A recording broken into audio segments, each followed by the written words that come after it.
여러분 안녕하십니까? 권순월입니다. 며칠 전 예고방송을 내보내드린 대로 4.10 총선 대구 중남구에 무소속 후보로 출마한 도태우 변호사의 선거 출정식이 오늘 대구 중심부인 중구 동성로에서 열렸습니다. 동성로 2가 아트스퀘어에서 열린 이번 출정식은 가랑비와 우박이 내리는 좋지 않은 날씨에도 불구하고 도 후보의 지역구인 대구는 물론이고 서울과 부산 등 전국 곳곳에서 종북 세력과의 투쟁 최전선에서 활약한 도태우 변호사를 지지하는 애국 시민들이 대거 찾아와 뜨거운 성원을 보냈습니다. 국민의힘 전신인 자유한국당과 미래통합당 당대표를 지낸 황교안 대표는 부인 최지영 여사와 함께 출정식 장소를 직접 찾아왔습니다. 또 심평 변호사, 김주환 전 대구 중구청장, 최승혜 전 동양대 총장, 이종화 전 대구시 경제부시장, 서미란 부산부방대 위원장, 김병태 ROTC 예국동지 회장, 박주현 변호사, 윤용진 변호사, 조양근 자유우파 총연합 대표 등도 행사장을 찾았습니다. 도태우 후보 선거 출정식은 아마 이번 4.10 총선 과정에서 단일 후보의 선거 출정식으로는 더불어민주당과 국민의힘 후보들을 포함해도 가장 열기가 뜨거운 출정식이었다고 평가할 수 있습니다. 먼저 지지연설에 나선 도 후보의 셋째 딸인 도인혜 씨는 아버지가 박근혜 대통령의 변호를 맡고 출마를 할 때 상대적으로 쉬운 길을 가길 바랐다면서 그때 아버지께서 국가의 도움을 많이 받아 성장했다. 남은 삶은 보답하면서 사는 게 도리라고 말했다. 그 이후 아버지께서 가는 길에 이견을 달지 않고 응원하고 있다고 말했습니다. 황교안 대표와 심평 변호사는 도태우 후보가 실력과 전투력을 갖춘 대구 중구 남구와 윤석열 정권을 지킬 적임자라고 평가했습니다. 황 대표는 대한민국에는 자유민주주의를 위해 싸울 줄 아는 사람이 필요하다면서 도 후보는 경선 과정을 보면 실력이 좋아서 견제받고 있는 것이다. 대한민국 정치의 중심인 대구에 제대로 된 사람을 세워야 한다고 강조했습니다. 이어서 심평 변호사는 당에서 윤석열 대통령의 출당을 요구하는 듯한 발언들이 나온다고 말했습니다. 이어서 윤 대통령이 당선 다음날 자신에게 전화해 대구 경북 주민들께 이 은혜를 어떻게 갚아야 될지 모르겠다고 했다면서 윤 대통령 출당 요구는 당에서 대통령을 쫓아내 좁은 곳에 가두려고 하는 속셈이다. 대구 시민들이 도태우 후보와 윤 대통령을 지켜달라고 호소했습니다. 또 이영풍 전 KBS 기자는 매일신문 칼럼을 인용해서 말하는 것이라면서 국민의힘은 공천에서 전투력 있는 후보들을 배제하거나 취소해 논란은 줄였지만 지지층의 결집력을 약화시키고 우파의 힘을 뺐다고 했다. 이어 좌파는 자기 진영 사람을 지키기 위해 뭉치는데 왜 우파는 이런가라며 도태우 후보에 대한 지지를 호소했습니다. 지금 이영풍 전 KBS 기자가 인용한 매일신문의 칼럼은 바로 얼마 전에 권순월TV에서 여러분들에게 소개해드린 칼럼입니다. 기억하고 계신 시청자들이 많으실 걸로 생각합니다. 또 이종화 전 대구시 경제부시장은 대구시 의원들은 말 잘 못해서 공천 못 받을까봐 아무도 대구를 위해서 앞장서서 나서지 않는다면서 도 후보는 그런 걸 두려워하지 않고 앞장서서 얘기할 수 있는 사람이라고 평가했습니다. 지지자들의 도태우 연호가 이어지는 가운데 단상에 오른 도태우 후보는 먼저 서울에서 부산에서 전국 각지에서 새벽부터 버스를 타고 이곳으로 오신 많은 애국 시민들께 감사의 말씀을 드린다라고 밝혔습니다. 이어서 일부 여론을 이기지 못하고 공천을 취소한 당의 결정에 대한 부당함을 강조하면서 당선 이후에도 보수 진영을 위해 앞장서서 싸우겠다고 강조했습니다. 그는 소위 진보 진영에서 윤 대통령을 탄핵해야 한다는 얘기가 나온다면서 이런 사태가 발생하는 것은 보수정당 국회의원 중에 전사다운 전사가 없기 때문이라며 자신이 보수 진영을 위해 싸울 전사라고 자신있게 말했습니다. 이어서 문재인 정부 시절 아스팔트와 법정의 최전선에서 몸을 사리지 않아 국민의힘 공천 후보가 되자 진보 진영이 반드시 제거해야 할 표적이 됐다면서 제가 조국 대표처럼 법정에서 징역 2년형을 선고받거나 이재명 대표와 같이 법치 파괴 행위를 일삼았는가? 이런 사람들을 막기 위해 오히려 최전선에서 싸웠다고 말했습니다. 두 분은 또 보수 전사를 쳐내면 이들과 싸워서 대통령을 지키고 대한민국 가치를 수호할 수 있겠나라고 물었습니다. 그는 4월 10일 투표소에서 대구 정신을 부활시키고 경북도민의 자부심을 온전히 회복하기 위해 진정한 국민의힘 보수의 힘을 발휘해달라며 지지를 호소했습니다. 도 후보는 또 하나 남은 자유투사 도태우를 쓰러뜨리려는 세력과의 전쟁이라면서 반드시 이기겠다고 다짐했습니다. 여러분, 도태우 후보 선거 출정식에 대구는 물론이고 정말 서울, 부산 등 전국 각지에서 많은 애국 시민들이 자기 돈을 들여가면서 토요일에 쉬는 날에 아침부터 새벽부터 버스를 타고 대구까지 가서 도태우 후보 선거 출정식에 참여했습니다. 이게 무엇을 의미하는 것이겠습니까?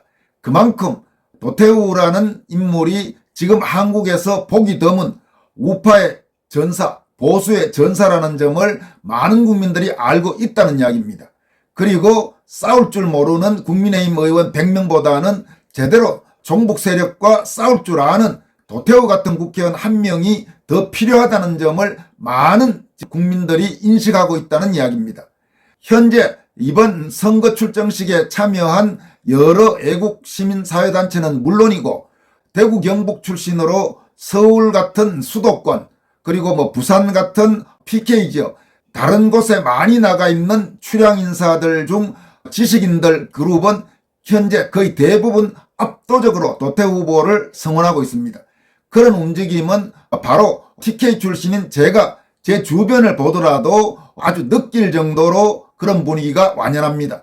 다른 지역은 몰라도 적어도 대구 중남구에서는 국민의힘 후보가 아니라 무소속인 도태우 후보를 당선시키는 것이 대구의 자존심을 위해서도 올바른 길이고 대한민국을 위해서도 올바른 길이고 윤석열 대통령을 지켜내는 데 있어서도 배신할 가능성이 항상 상존해 있는 국민의힘의 웰빙 의원들보다는 도태우 변호사 같은 아주 강골의 신념을 가진 전사가 훨씬 더 결기도 있고 비록 공천을 받지 못했더라도 대한민국이라는 국가를 위해서 윤석열 대통령 탄핵과 같은 불행한 사태가 만약 좌익 세력에 의해 기도될 때 그에 당당히 맞서서 그 부당함을 호소할 수 있는 그리고 국민들에게 눈치 보지 않고 말할 수 있는 그런 정치인이라는 점을 자신있게 이야기할 수 있습니다.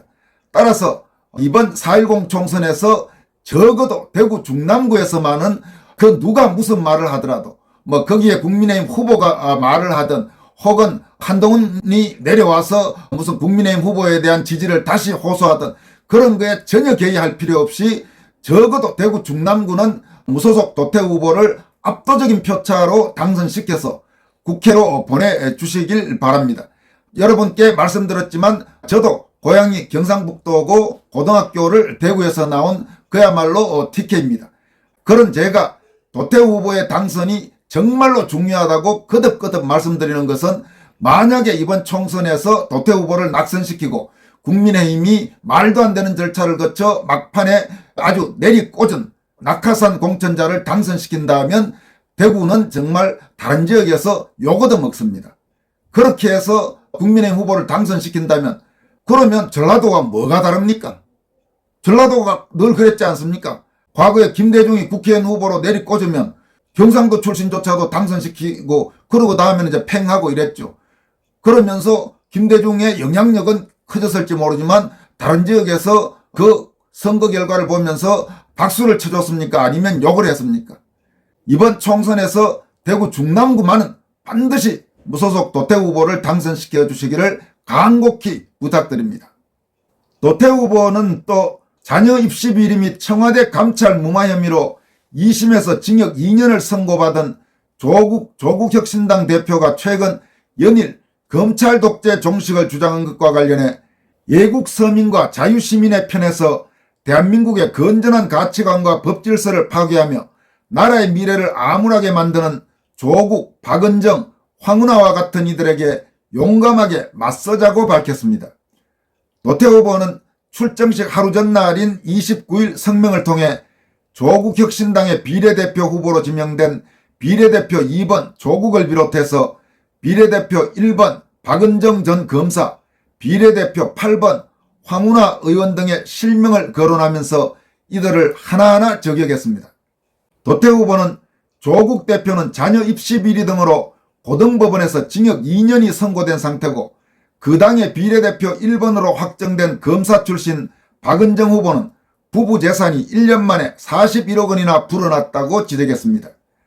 또 박은정 후보의 남편인 이종건 변호사를 겨냥해서는 박 후보의 검사장 출신 남편이 피해 금액이 1조 원대에 이르는 다단계 사기 사건 가해자 변호를 맡으며 22억 원을 받았다고 한다는 사실도 지적했습니다. 노태 후보는 총선 불출마 선언을 번복하고 더불어민주당을 탈당 후 조국혁신당에 입당해 비례대표 순번을 받은 황운하 의원에 대해서도 날선 공격을 이어갔습니다. 도 후보는 조국혁신당 비례대표 8번 황운하 전 울산경찰청장은 선거 공작 의혹으로 재판에 넘겨진 상태라면서 이들 외에도 그 당의 비례대표 상위 순번 10명 중 4명이 각종 범죄 의혹에 휩싸여 있다고 직격탄을 날렸습니다. 도 후보의 이 같은 날선 공격은 최근 지지율이 급등하고 있는 조국혁신당을 선명하게 견제하면서 자신이 대구 경북을 대표하는 보수 진영의 대표 후보라는 점을 보수 성향 유권자들에게 어필하는 효과도 있는 것으로 보입니다. 노태 후보는 조국혁신당의 귀족 좌파 나리들은 어려운 형편에서도 되도록이면 법을 준수하기 위해 애쓰고 범법행위가 드러났을 때 부끄러워하고 자숙하며 건강한 법질서와 가치관 위에서 대한민국의 발전을 갈망하고 애쓰는 서민 애국자 자유시민의 적이라면서 자유인의 공화국 대한민국을 수호하고 발전시키기 위해 많은 시민들이 이 투쟁에 함께해 주실 것을 호소한다고 말했습니다. 다음은 호남우파 지식인인 이양성 군산대 무역학과 교수가 박은정, 김준형, 공영훈, 양문석 등 최근 논란이 되고 있는 이재명 당이나 조국 당의 공천을 받은 자들의 그 추악한 민낯을 아주 날카롭게 질타한 글입니다. 이양성 교수는 박은정, 김준형, 공영훈, 양문석 등 한국 좌파의 민낯이란 제목의 SNS 글을 통해서 다음과 같이 밝히고 있습니다. 조국혁신당 비례대표 후보 1번 박은정, 10개월 만에 재산이 41억 원이 늘었다고 한다. 대한민국에서 정상적인 방법으로 재산이 41억 원이 늘 수 없을 것 같다. 정상적인 방법으로 41억 원을 늘렸다면 그건 더 큰 문제일 것이다. 엄청난 기득권과 특권이 게재됐을 것이기 때문이다. 박은정은 잘도 둘러댔다. 배우자 퇴직금과 공무원연금을 일시 수령한 금액, 임대차 보증금 등을 모두 포함한 것, 변호사 매출에 대해서는 과세 기준금액의 최대 49.5%를 오는 5월 세금으로 납부할 예정. 세금을 미리 내지 왜 문제가 불거지니 이제와 낸다고 하냐. 그 남편의 변호사 매출이 실은 다단계 사기꾼들 변호해서 챙긴 것이란다. 이제야 알 것 같다. TV를 보면 우리나라는 사기의 천국이다. 수도 없이 대형 사기 사건이 일어나는데도 잡히지도 않고 처벌도 받지 않던데 다 이유가 있었구나 싶다. 전관의 애우 관행 때문이었네. 솔직히 변호사가 변호해 돈은 벌 수 있다. 그런데 박은정, 너 입만 열면 조국 따라다니며 검찰 개혁한다고 했잖아. 네 남편은 예외고? 그건 아니지. 일관성이 없다. 박은정이 후보직 사퇴해라. 억울하겠지. 하긴 비례대표 1번을 어떻게 얻었는데. 그럼 조국에게 말해라. 검찰 개혁이란 말은 빼자고. 조국 혁신당에 한 인간 또 있다. 바로 김준형. 김준형은 문재인 시절 국립외교원장 완장을 찾는데 2021년 3월 발간한 영원한 동맹이라는 역설에서 한미동맹을 두고 한국은 한미동맹에 중독됐다. 압도적인 상대에 의한 가스라이팅 현상과 닮았다고 주장한 사람입니다. 그런데 지 럭셔리 자식은 미국에서 공부시키고 미국 국적 취득해 군대도 빼려고 했다. 국회 되려고 비례대표 후보가 되고 자신의 럭셔리 자식 문제가 되니 이제 와서 한국 국적 취득하고 군대에 보내겠다고 한다. 여러분, 여기에서 이양성 교수가 국회의원을 국개라고 했습니다. 왜 그렇게 표현했는지는 다 아실 테니까 생략하겠습니다. 김준영, 그 국개짓이 뭐가 그리 대단하다고 당신 애까지 군대 보내 고생시키려고 하냐. 하긴 추미애 아들 황제 휴가를 보고 좌파 럭셔리 애새들 군대 보내도 편하게 놀고 처먹는다는 걸 알았겠지. 김준영은 비겁하다. 여러분, 여기에서도 애새라는 표현을 이 교수가 썼는데 애와 새자, 끼자 이게 약자로 보입니다. 그리고 더블 찬스당 경기 화성을 공영훈, 군복무 중인 20대 아들에게 30억 가까운 서울 성수동 주택을 정해했다고 한다. 언론 보도를 보면 공영훈이 2017년 6월 성수동에 다가구 주택을 구입한 뒤 이를 토지거래 허가구역으로 지정되기 직전인 2021년 4월 아들에게 정해했다고 한다. 매입 당시 11억 8천만 원이던 그 주택은 약 7년이 지난 지금 28억 내지 30억 원으로 올랐다는 것. 공영훈이 다음과 같이 둘러댔다. 현대차 부사장 재직 시절 성수동 재개발 지역에 주택을 매입했고 이후 자녀가 결혼 등을 준비함에 있어 집 한 채는 해줘야겠다는 마음에 정리를 해야겠다고 생각했다. 국민 눈높이에 맞지 않는다는 점은 받아들인다. 국민 눈높이가 문제가 아니다. 문제는 편법 가능성과 내부 정보를 활용한 투기 가능성이다. 타이밍이 기가 막히다. 어떻게 토지거래 허가구역으로 지정되기 직전 아들에게 정여를 하나. 여러분, 참고로 이 공영훈이라는 자는 문화일보 기자 출신입니다. 저보다 몇 년 언론계 후배인데 제가 동아일보 간부로 있고 공영훈 씨가 문화일보를 떠나서 현대자동차 홍보담당 부사장으로 간 다음에 한번 식사를 한 적이 있습니다. 그러니까 당연히 나이도 저보다 어리고 그런데 참 돈 많이 벌었네요.